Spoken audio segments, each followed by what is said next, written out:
அன்பார்ந்த தோழர்களே,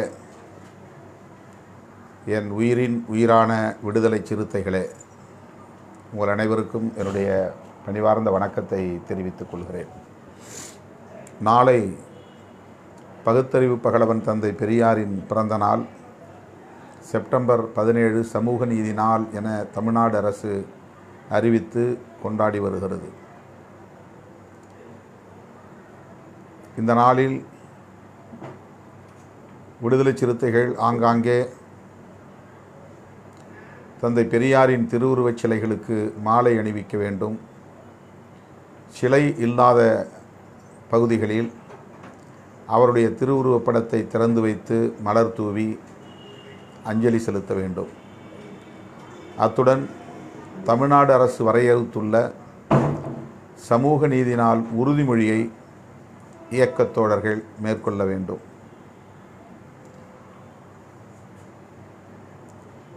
கள்ளக்குறிச்சியில் நாம் நடத்துவதாக இருந்த மது ஒழிப்பு மகளிர் மாநாடு செப்டம்பர் 17 அன்று பெரியார் பிறந்த நாள் அன்று நடத்துவதாகத்தான் தொடக்கத்தில் அறிவித்தோம்.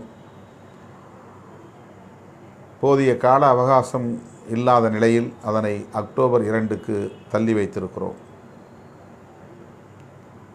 அறிவித்தபடி மாநாடு நடைபெறுவதாக இருந்திருந்தால் நாளை நாம் கள்ளக்குறிச்சியில் கூடுவதாக இருந்திருக்கும். இந்த சூழலில் பெரியார் பிறந்த நாளை சமூக நீதி நாளாக போற்றிட வேண்டும். அரசு வரையறுத்துள்ள உறுதிமொழியை ஒருவர் சொல்ல அனைவரும் திருப்பிச் சொல்லி அந்த உறுதிமொழியை ஏற்க வேண்டும் என்று கேட்டுக்கொள்கிறேன்.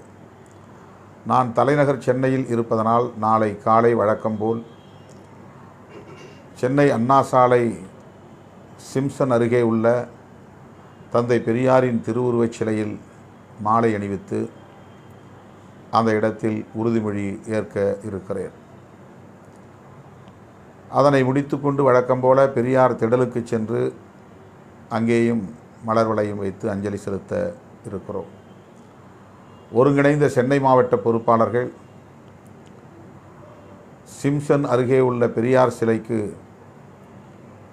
காலை 10 மணி அளவில் வர வேண்டும். அதனைத் தொடர்ந்து பெரியார் திடலுக்கும் வர வேண்டும் என்று கேட்டுக்கொள்கிறேன். ஒரு சில மாவட்டங்களில் பேரணியாக சென்று பெரியார் சிலைக்கு மாலை அணிவித்து உறுதிமொழி ஏற்பது என்ற முடிவை எடுத்திருக்கிறார்கள். குறிப்பாக கள்ளக்குறிச்சி மாவட்டத்தில் சிறுத்தைகளின் பேரணி நடைபெறுவதாக தகவல்கள் வந்துள்ளன. முறைப்படி அனுமதி பெற்று காவல்துறையின் வழிகாட்டுதலின் அடிப்படையில் பொதுமக்களுக்கு இடையூறு இல்லாத வகையில் இந்த பேரணியை நடத்த வேண்டும். தந்தை பெரியாரின் திருவுருவச் சிலைகளுக்கு மாலை அணிவித்து வீர வணக்கம் செலுத்த வேண்டும். சிலை அருகிலே நின்று சமூக நீதி நாள் உறுதிமொழியை ஏற்க வேண்டும் என்று கேட்டுக்கொள்கிறேன்.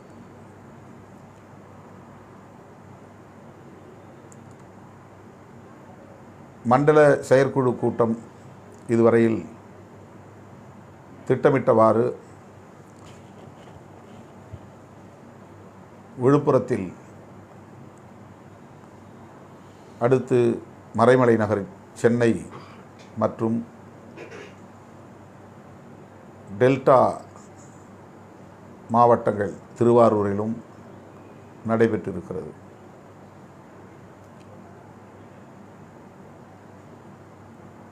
நாளை வேலூரில் நடைபெறுகிறது. 18ஆம் தேதி மேற்கு மண்டலத்திற்கான சந்திப்பு சேலத்தில் நடைபெறுகிறது.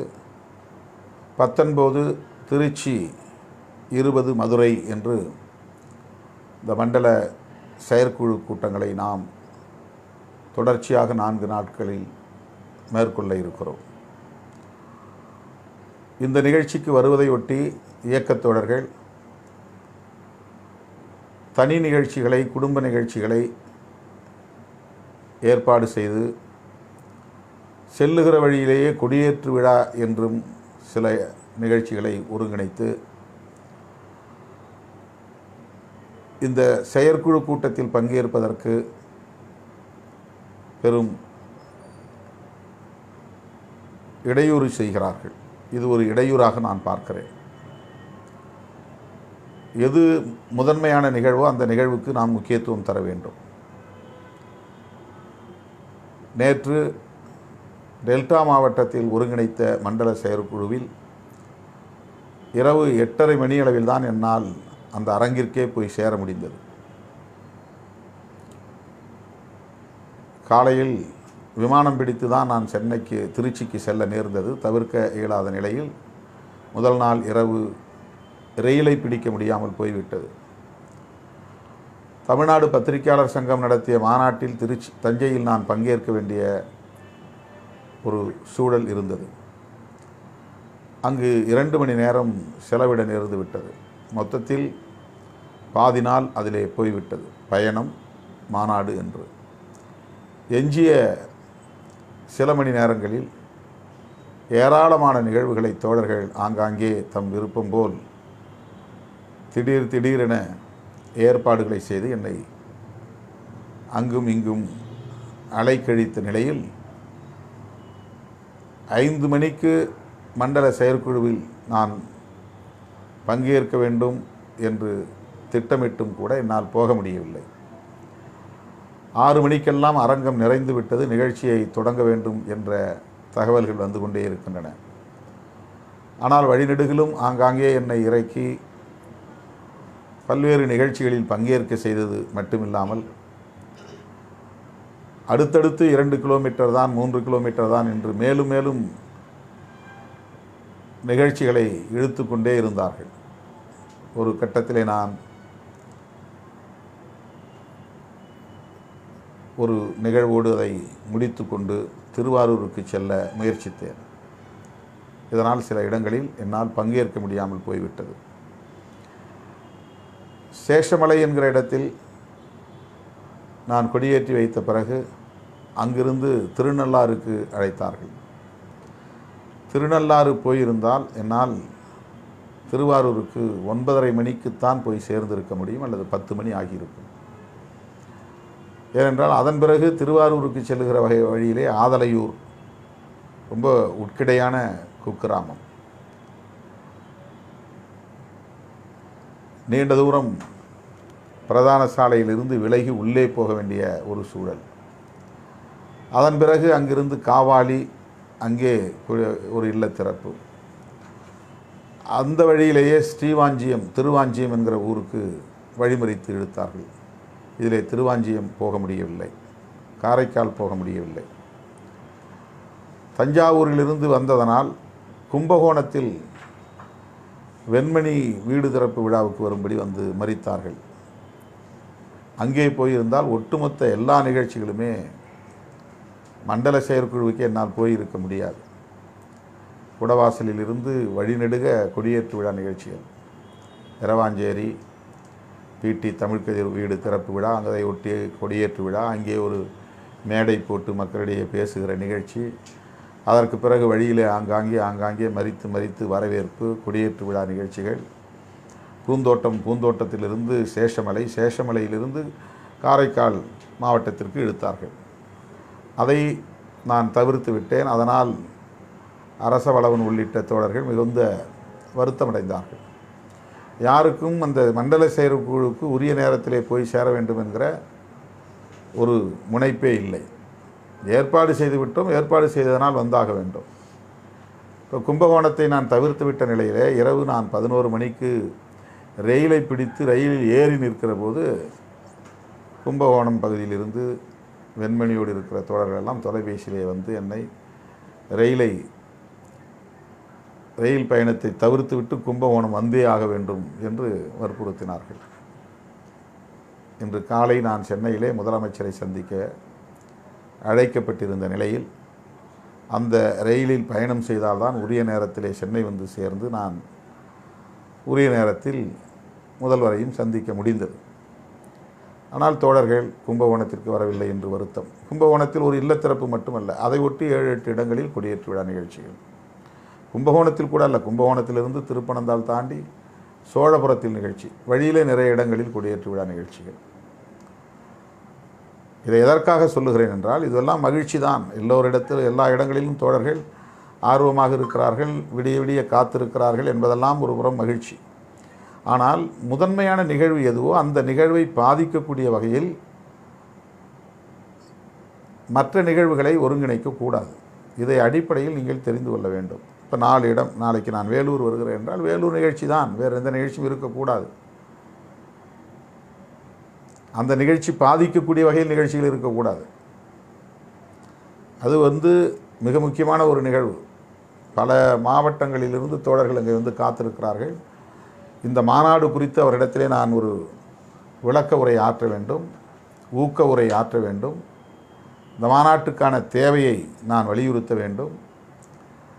அரசியல் களத்தில் நடைபெற்று கொண்டிருக்கிற சூடான விவாதங்கள் தொடர்பாக எழுந்துள்ள ஐயங்களுக்கு நான் விளக்கம் சொல்லி தெளிவுபடுத்த வேண்டும். எனக்கு 1 மணி நேரத்திற்கு மேலாவது பேசுவதற்கான ஒரு அவகாசம் தேவை.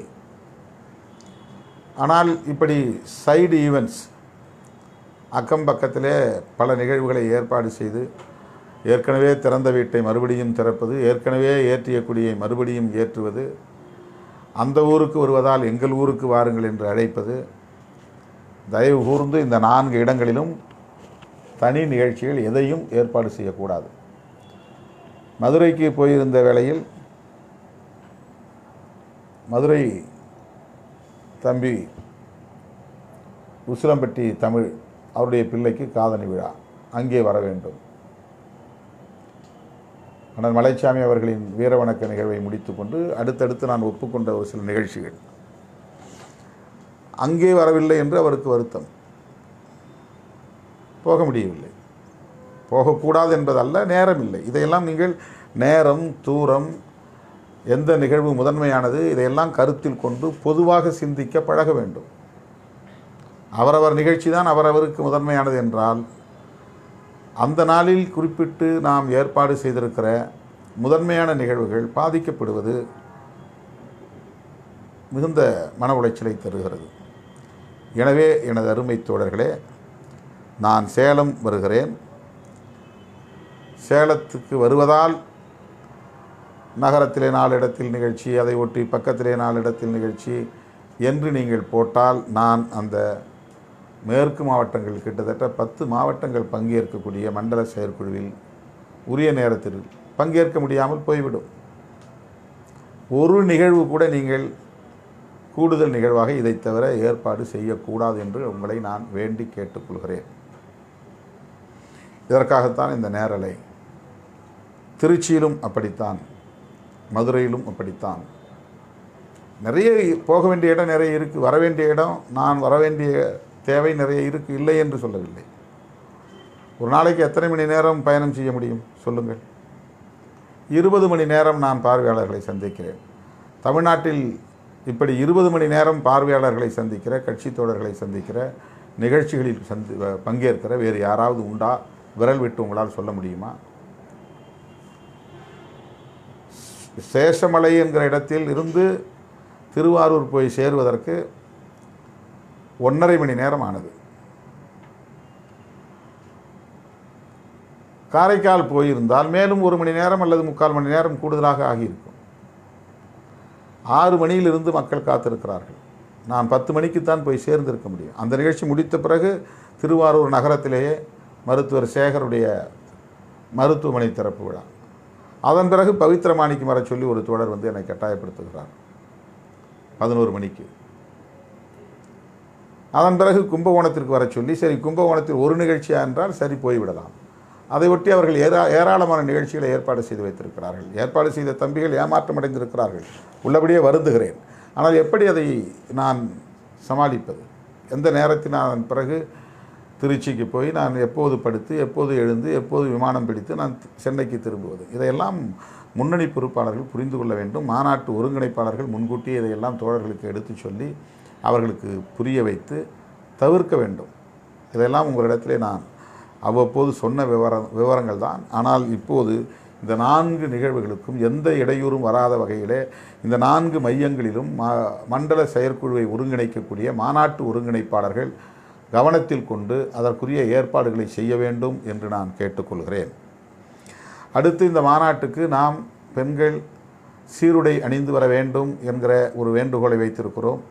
அதற்காக தலைமையிலிருந்து கட்சி கொடி வண்ணத்தில் சேலை அச்சிடுவதற்கு ஏற்பாடுகளை செய்திருக்கிறோம்.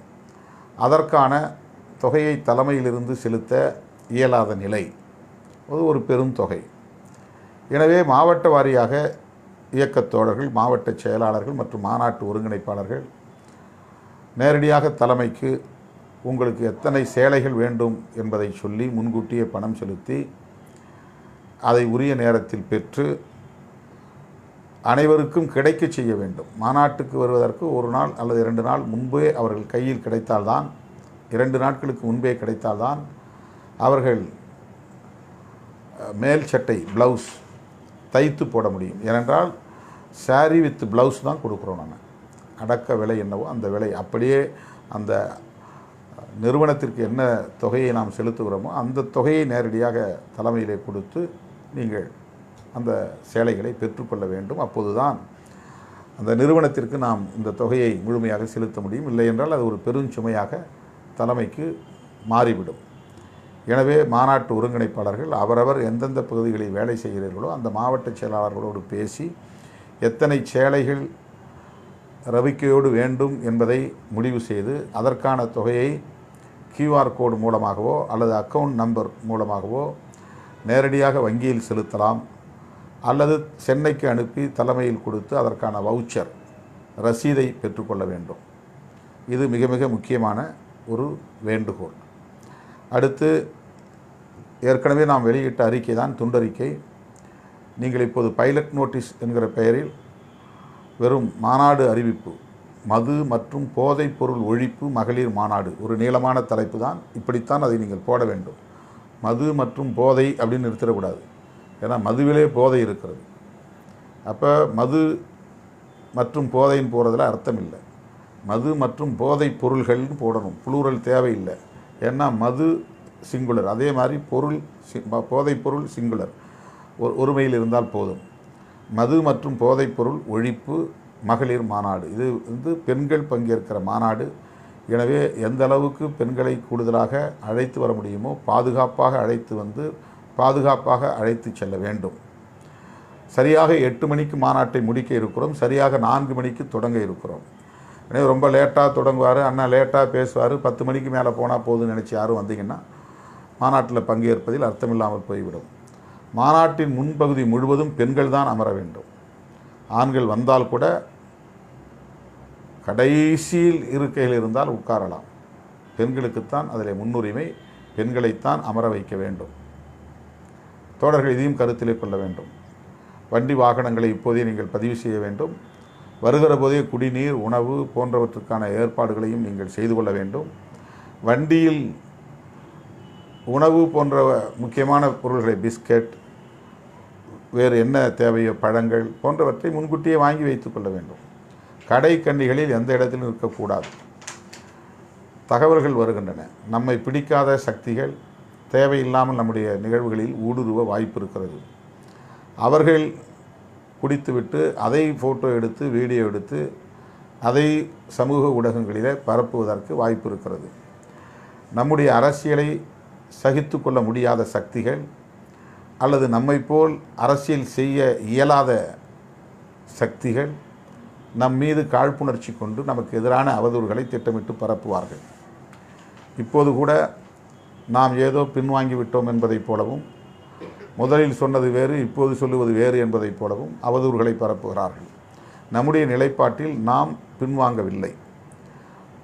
பூரண மதுவிலக்கு என்று சொன்னாலும் ஒன்றுதான், மது ஒழிப்பு என்று சொன்னாலும் ஒன்றுதான். மது விலக்கு என்றால் அரசாங்கம் மதுவை விற்கக்கூடாது என்கிற நிலையில் மட்டுமே அது பொருள் அமைந்துவிடும். அது புரஹிபிஷன் என்று நாம் சொல்லவில்லை, அபாலிஷன் ஆஃப் லிக்கர் தான் சொல்கிறோம்.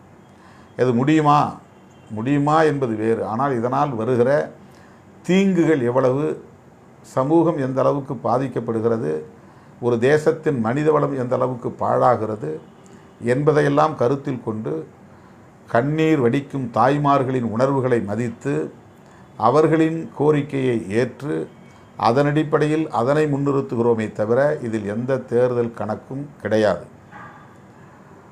இதில் அரசியல் இல்லை என்று சொல்லுவது தேர்தல் அரசியல் இல்லை என்றுதான் பொருள். எல்லாமே அரசியல், அதில் யாருக்கும் மாற்று கருத்து இல்லை. ஆனால் தேர்தல் அரசியல் இல்லை, எலக்டோரல் பாலிடிக்ஸ் இல்லை என்பதுதான் நாம் சொல்ல வருவது. அதை புரிந்து கொள்ள வேண்டும். நாம் அதற்காகத்தான் காய் நகர்த்துகிறோம் என்பதை போல சொல்லுகிறார்கள். ஒரு மாநாட்டை அறிவித்து அந்த மாநாடு நடைபெறுவதற்கு முன்னதாகவே தமிழ்நாடு அரசின் அமைச்சர், அந்த துறையை கவனிக்கிற அமைச்சர், நாங்கள் படிப்படியாக மதுக்கடைகளை மூடுவதற்குரிய நடவடிக்கைகளை எடுப்போம் என்று சொல்லியதே விடுதலை சிறுத்தைகளின் மாநாட்டு அறிவிப்புக்கு கிடைத்த வெற்றி. அதைப்போல திமுக, அதிமுக உள்ளிட்ட எல்லா கட்சிகளும் ஒருங்கிணைந்து மது ஒழிப்புக்கு குரல் கொடுக்க வேண்டும் என்று நாம் விடுத்த பொது அறைகூவலை ஏற்று இந்த மாநாட்டில் திமுகவும் பங்கேற்கும் என்று அறிவித்திருப்பது என்பது அடுத்த வெற்றி. இதை சிலர் திசை திருப்ப பார்க்கிறார்கள். ஏதோ பேச்சுவார்த்தை நடந்தது, தனியாக சந்தித்து கொண்டார்கள், என்ன நடந்தது என்று தெரியவில்லை, ஏதோ சமாதானம் நடந்திருக்கிறது, ஒன்றும் கிடையாது. நடந்த விவரங்களை பகிர்ந்து கொண்டோம், அவ்வளவுதான். தேசிய கொள்கையை பற்றி பேசுவது பலருக்கு புரியவில்லை. இங்கே மாநிலத்தில் தானே சாராயம் விற்கிறாங்க, மாநிலத்தில் தானே கடையை மூடணும், என்ன தேசிய கொள்கை அப்படின்னு கேட்குறாங்க. அவங்க டைரக்டிவ் பிரின்சிபல்ஸ் ஆர்டிக்கிள் 47 எடுத்து படித்தாங்கன்னா அவங்களுக்கு புரியும். அதே போல் 1954 இந்திய அரசு, அன்றைய காங்கிரஸ் அரசு ஸ்ரீமன் நாராயணன் தலைமையில் போட்ட குழு என்ன பரிந்துரைகளை வழங்கியிருக்கிறது என்பதை படித்து பார்த்தால் புரியும். ஏனோ தானோ என்று நாம் இந்த கோரிக்கையை வைக்கவில்லை.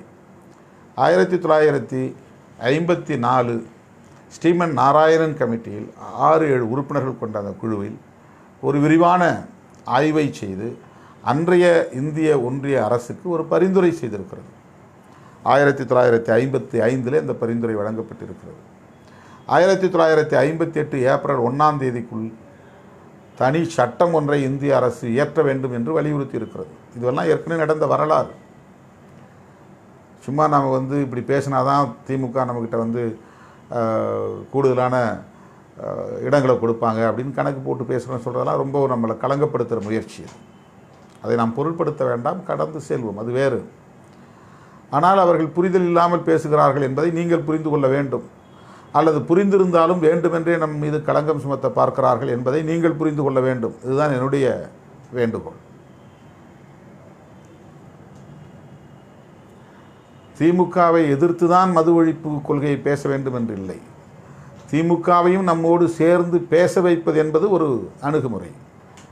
அது ஆளுங்கட்சியாக இருந்தாலும் கூட இந்திய ஒன்றிய அரசுக்கு அவர்களும் சேர்ந்து குரல் கொடுக்க வேண்டும் என்பதுதான் நம்முடைய கோரிக்கை. இந்திய ஒன்றிய அரசுக்கும் ரெஸ்பான்சிபிலிட்டி இருக்குது, பொறுப்பு இருக்குது.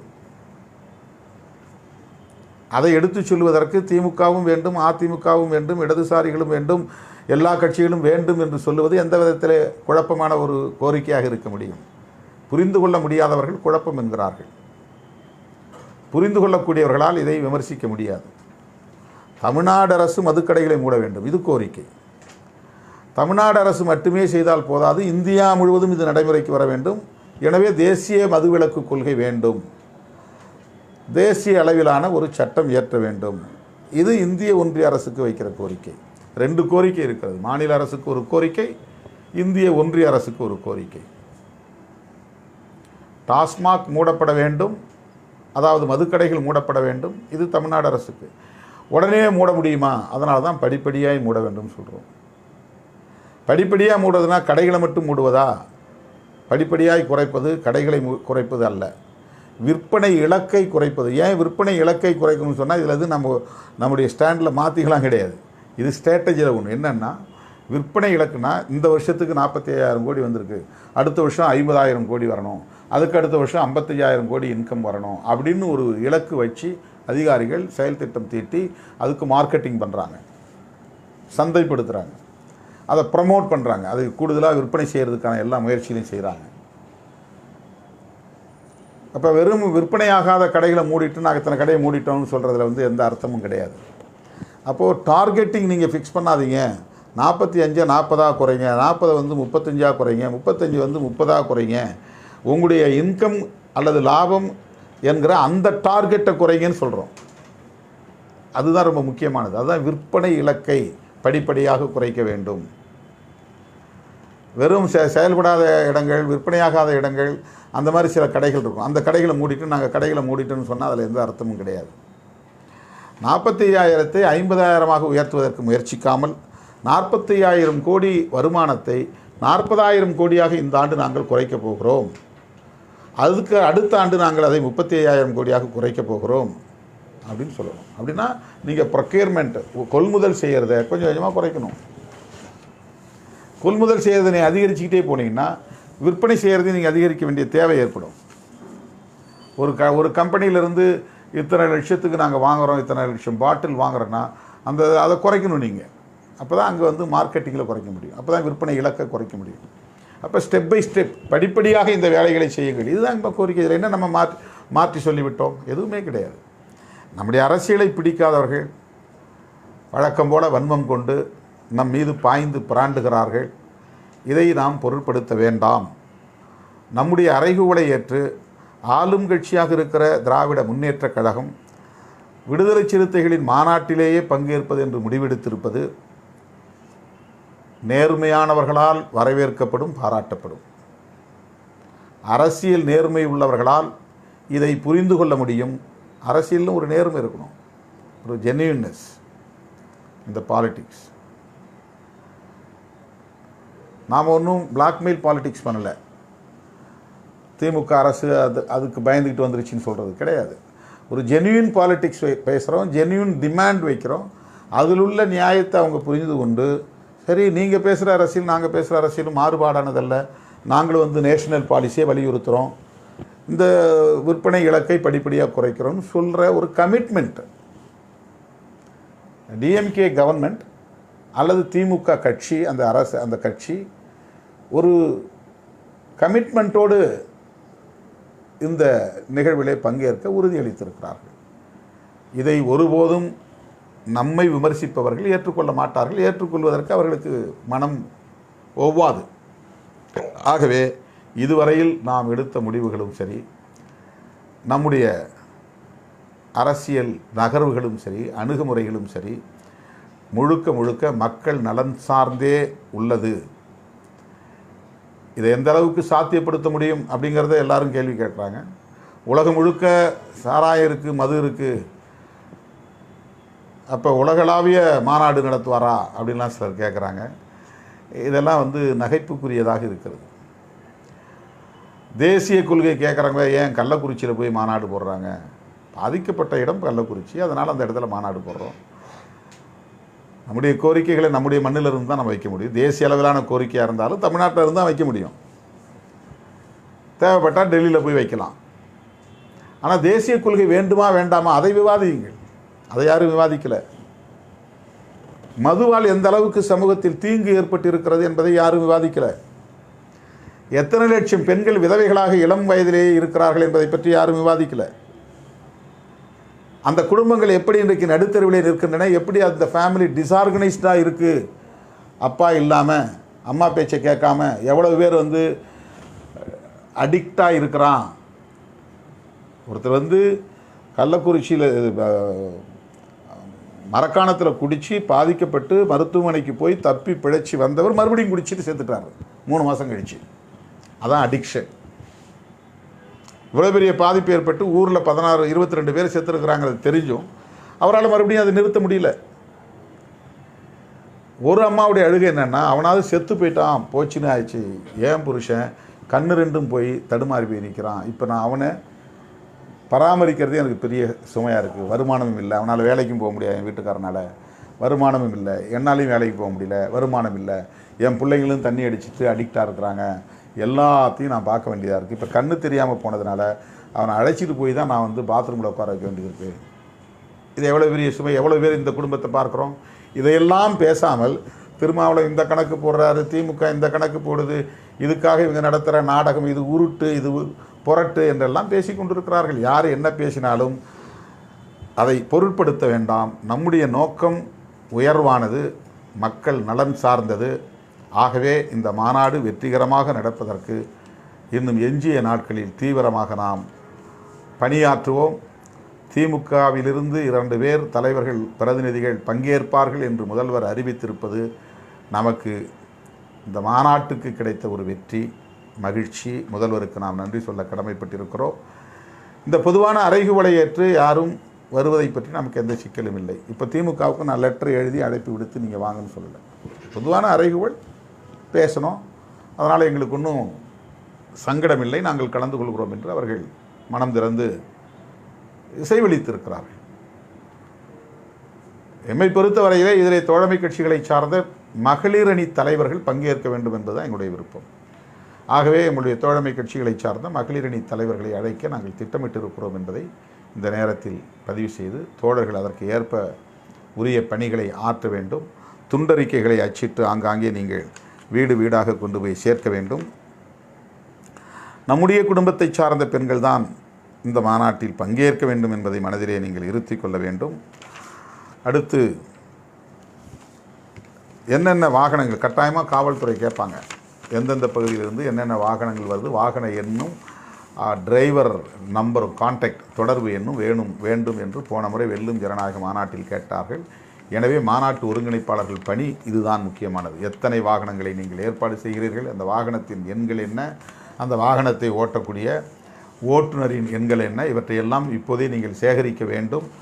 எண்ணிக்கையை சொல்ல வேண்டும், அந்த வாகனத்தின் எண்களை சொல்ல வேண்டும், ஓட்டுநரின் தொடர்பு எண்களை சொல்ல வேண்டும். இதையெல்லாம் நாம் காவல்துறை உயர் அதிகாரிகளுக்கு தர வேண்டி இருக்கிறது என்பதை தெரிவித்துக் கொள்கிறேன். மீண்டும் நேரலையில் சந்திப்போம். நன்றி, வணக்கம்.